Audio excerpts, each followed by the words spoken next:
শ্ৰীৰাম লক্ষ্মণৰ দণ্ডকাৰণ্যত ভ্ৰমণ ও তেওঁলোকক দেখি সুগ্ৰীবাদী বান্দৰৰ তৰ্ক বিতৰ্ক।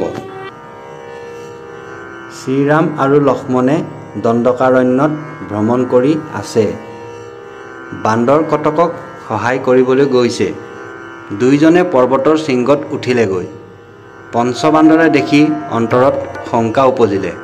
সুগ্ৰীৱে ক'লে, চোৱাচোন, দুজন মানুহ আহিছে।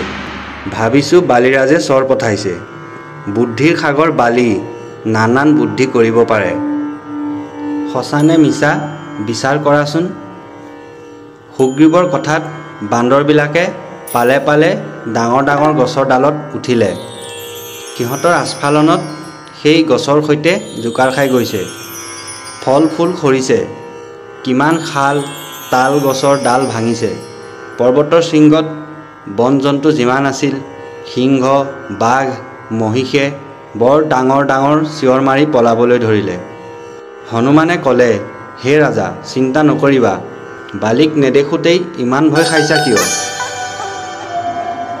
লোকসকলে বান্দৰক চঞ্চল জাতি বুলি উপহাস কৰে। ৰজা চঞ্চল হ'লে লোকে আৰু দুখিব। মই গৈ জানি আহোঁগৈ ক'ৰ বীৰ আহিছে। তাৰ প্ৰকৃত তথ্য নাজানি কেলৈ এনে হৈছা? সুগ্ৰীৱে ক'লে, দেখাত দুইজনেই তপস্বী, কিন্তু ধনুৰ্বাণ ধৰে। সেইকাৰণেই মনত ভয় লাগিছে।